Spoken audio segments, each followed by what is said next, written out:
Well, we tried. Good afternoon, Mr. Chair, members of the Ordinance Committee, Bob Pearson, Finance Director. And the reason we're here today is to continue, and staff would at least recommend, if possible, to conclude the Ordinance Committee's review of the draft model utility users tax ordinance for telecommunications services, which we have been reviewing with the intent, I hope, of consideration of placing a ballot measure before the voters in November, asking them to revalidate essentially our existing 6% utility users tax on telecommunications. I would point out that I don't want my last comment there to imply that the ballot measure would be at the existing 6% rate, because as I have told the Ordinance Committee before, the Finance Committee has already voted unanimously to recommend to Council that the rate be lowered to 5 3/4%, and Council will certainly consider that significant issue in full when it comes back to the full Council in June. And so, as you know, this is the, I think, third time we've been now before the Ordinance Committee, and in previous times we had some interest from our local franchisee, Cox Communications, in this issue, because obviously it's of significant interest to them, because their services are subject, for the most part, to the city's utility users tax. And the last couple times it's been before the Ordinance Committee, Mr. David Edelman, the Public Affairs Director for Cox Communications locally, has appeared before this committee and has presented some comments on behalf of Cox Communications. And Mr. Edelman is unable to make it here today, but he did send us an email this morning. As you know, we had met with Mr. Edelman and another Cox representative out of San Diego, a regulatory affairs person. And then, as we told you last week, Mr. Wiley and I had a conference call with our consulting attorney, Don Maynor, Mr. Wiley, myself, and 4 people from Cox Communications, including a legal representative out of their Atlanta office. And it was clear from that conversation, that conference call, that Cox had been looking at this primarily through a regulatory prism. And when we explained to them, with Mr. Maynor's help, that this really wasn't a regulatory issue, and that obviously our tax ordinance would have no ability nor intent to regulate anything, and simply to establish a basis for taxation, Cox was able to, back in their legal corporate office in Atlanta, to refer it to their taxation people. And the email that I believe you've been given a copy of, that I received, Mr. Wiley and I did this morning, from Mr. Edelman, basically explains that they have reviewed all of the material that we provided them, pointed them to links on the internet to help them understand where some of the definitions in the draft ordinance have come from. And as you can see, essentially, they basically their tax attorneys have reviewed it, and Mr. Edelman was kind enough to provide their comments to us in a concise one-paragraph comment. And then he did go on to restate three concerns. One is the clarification of the language excluding Internet access and Internet services as taxable. 2, that suggestion that we follow the federal communications rulings as they develop over time regarding voice over Internet protocol voice communication services. And 3, that the council consider further reducing the tax rate from the 5 3/4% recommended by the Finance Committee. So those are their 3, and they basically conclude their comments by saying that they look forward to reviewing the language in the ballot measure itself. So I think at this point, staff is fairly comfortable that we were able to at least provide Cox Communications with answers to their questions, or at least explain to them our rationale behind the wording that is in the draft ordinance. And I think that we're prepared to consider that closed. Now, if Cox has any additional comments that develop over the next 2 or 3 weeks, they'll certainly have the ability to come before the full council when this item returns to you on the full council agenda. I think it's scheduled, we're looking at June 17th. And so that's really where we're at. I will recap and point out that the one change that the committee asked us to make was to insert language making it clear that this ordinance is not intended to tax internet access, and we did include that. As you know by now, we are precluded from doing that at this point by federal law, when that federal law I think is good for at least another 6 years. And it has been a temporary law essentially, but it has been renewed now I think 3 times by the Congress over the last decade. So it's pretty much turning into a long-standing, if officially temporary, prohibition. But regardless of what the federal government would do in the future, if the draft ordinance that is now before you as amended is what goes forward, it would preclude the city from taxing internet access regardless of what changes might take place in federal law. And if I left anything out, Mr. Wiley, I'm sure could help me out. Mr. Chair, I in reviewing the email from Mr. Edelman, I had the same reaction in terms of Cox apparently is not expressing any concerns with our ordinance now that they understand that it's really only defining things for taxing purposes. Now, I sort of reading between the lines here, they're not thrilled that we're intending to tax voicemail, but that's part of this expansion of telecommunications that this ordinance is designed to address. And similarly, I suspect they would prefer that we not expand the tax to voice over internet protocol. But for all we know, as a city, if we don't, in 10 years, everyone, 98% of the populace will be using voice over internet protocol, and there will be no utility user tax on what we would consider telephone service. So that's I see that as a little bit different than their original concern that related more to video. But again, I think even Cox would admit that they have to be a little bit torn. When we say we want to draft an ordinance that levels the playing field, it really has to, even if that may involve, in the instance of voice over internet protocol at this point in time, including something that Cox is the only one providing right now, as far as I know. Well, I guess they aren't, but right.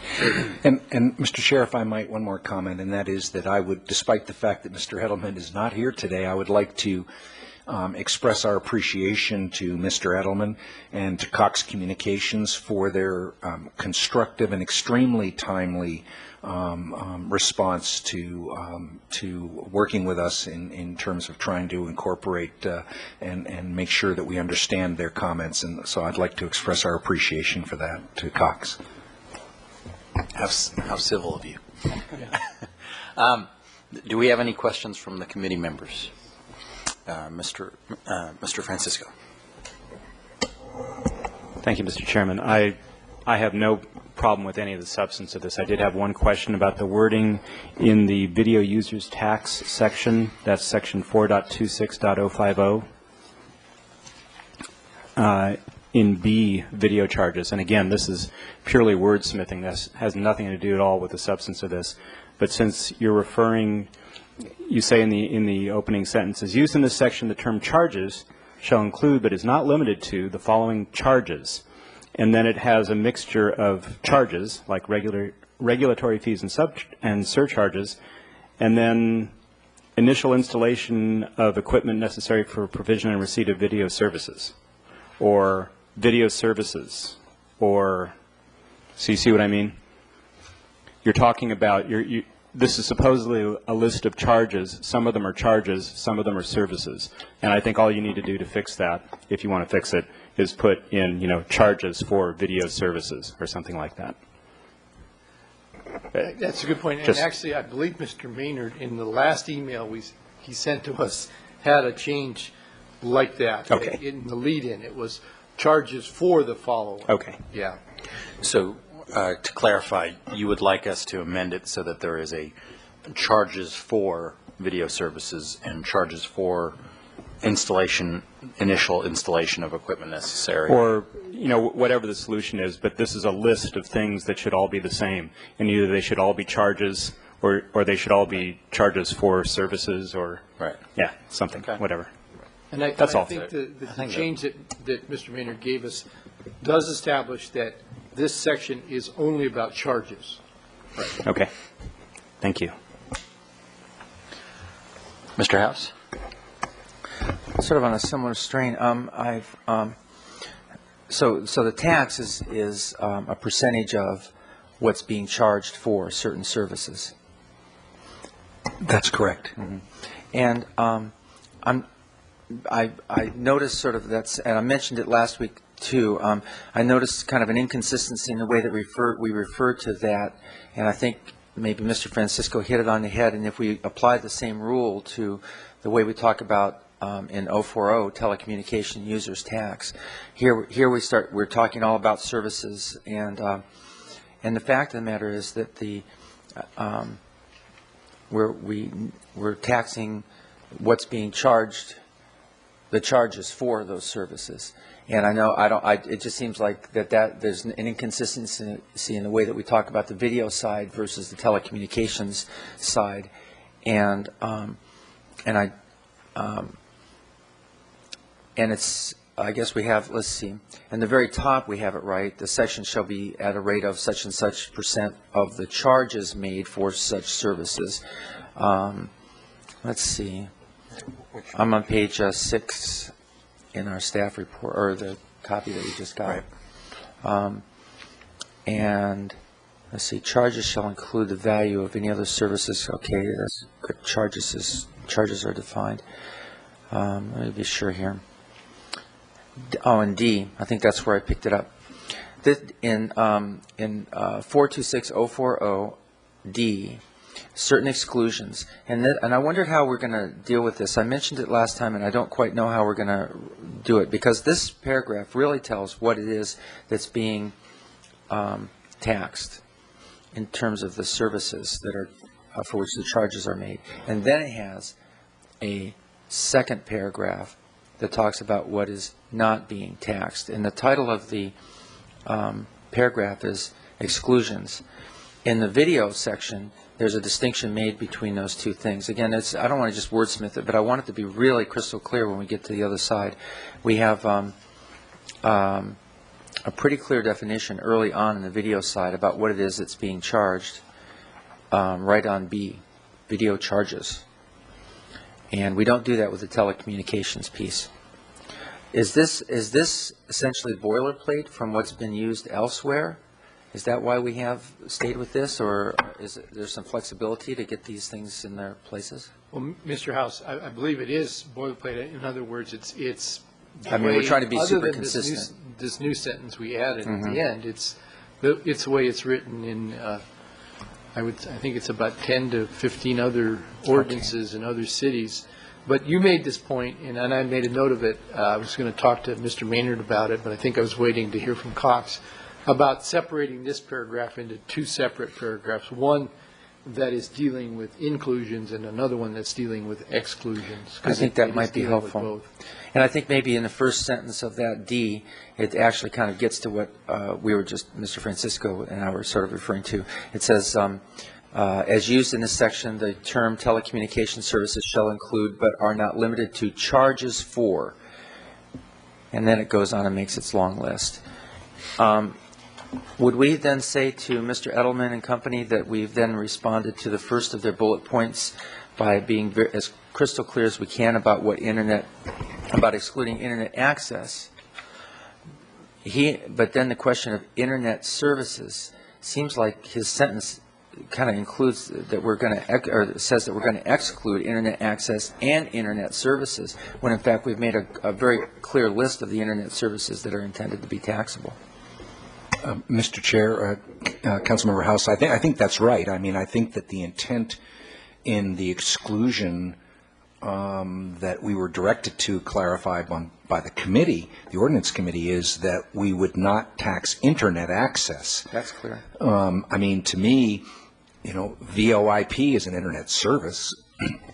I mean, it's a service provided over an internet connection, and to me, I mean, our intent is to tax internet services as they fall within the definitions in this draft ordinance. So, you know, what we don't want to tax, at least based on the direction from the committee, is the base charge for the access to the internet. Mm-hmm.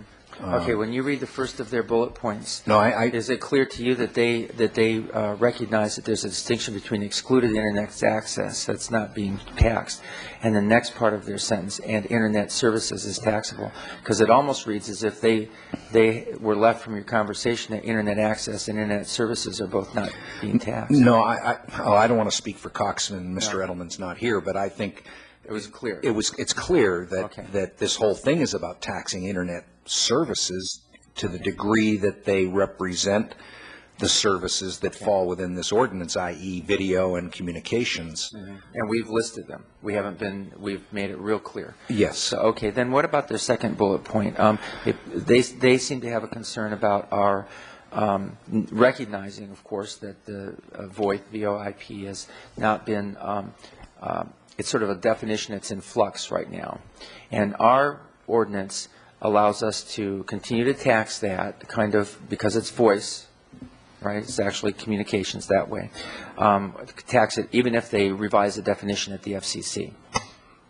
Mr. Chair, Councilmember House, that's correct. I mean, again, I think this, and Mr. Wiley can elaborate if need be, but I think this comes back to the distinction between regulation and taxation. I agree, yeah. Got it. Good. I mean, the FCC doesn't the FCC regulates. It doesn't deal with taxation.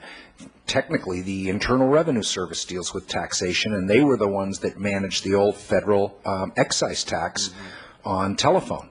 And that was, in fact, one of the ways that we were able to clarify with Cox Communications the difference between a regulatory approach and a taxation approach is, as we were talking to their regulatory attorney in Atlanta, we asked, you know, do you deal with the federal excise tax and the IRS? And his answer was, no, I'm really dealing with the federal communications side of the shop. And we said, aha, that's the point, is that the people in your organization that should be looking at this are the people on the taxation side that would deal with or would have dealt in the past with the federal excise tax and with the Internal Revenue Service.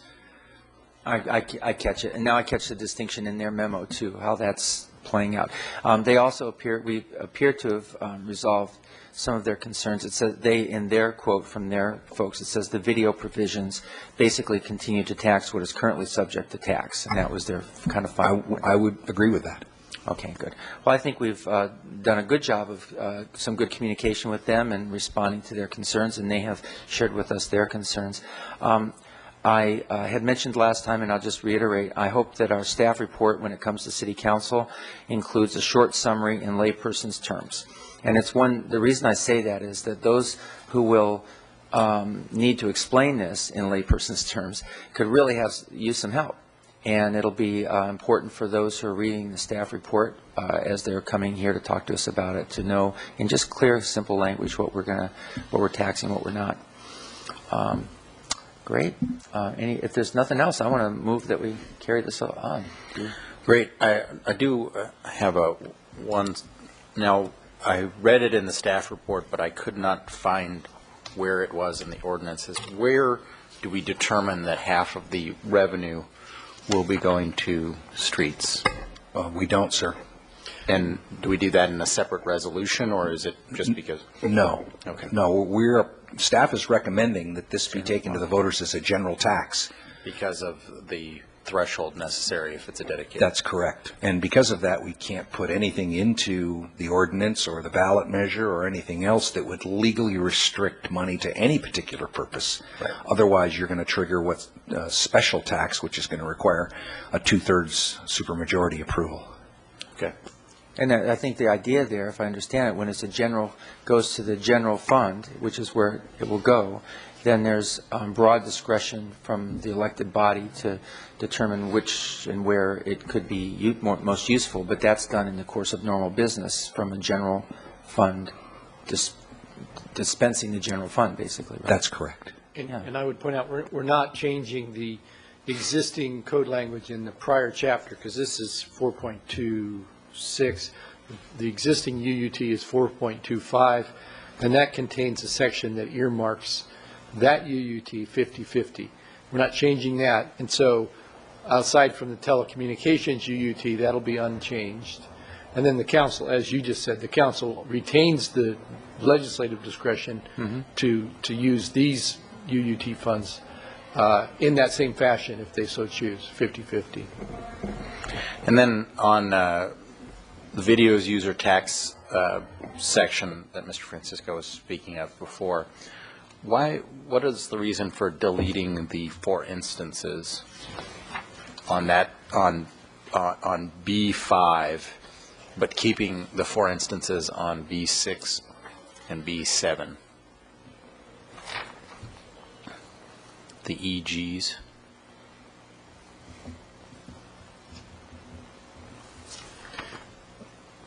Bob, I mean, Don gave us that, and I'm not sure. And I apologize, I'm not sure. Could you help me find? 426, yeah, page 7, 426050, video users tax, section B, and the and then line 5. The indented, It's well-defined in the definitions in case that has anything to do with I it. assume that's why he's doing it, but. Yeah, it's a minor point. I was curious. All right, if you're going to make a motion, can you make a motion to include the addition of charges or fees to each one of those lines, as Mr. Francisco suggested, and then your own bifurcation of the paragraph? Because if we're going to approve it before those changes are made, we should No, indicate. certainly. So I move that we, well, first of all, we have reviewed this, so we'll state that, and that we make a recommendation to City Council concerning the submission of this to voters for possible adoption, and that the motion to send this to council includes the changes that we have in the document so far, along with these 2 that have come up today, the reference to charges or fees for service in the video section, and then the distinction between the what the tax is, what's being taxed and what's being excluded. To have, and again, it's a format change. It's not a substance change at all. It just distinguishes them by 2 separate sections in the telecommunications side. Also to include and again, this is not with regards to the substance of the ordinance itself, but the way it's presented, to include a short summary in layperson's terms for the council and for the public in the presentation to council. Is there a second? I second. All those in favor, please say aye. Aye. Opposed? Unanimous. Thank you very much.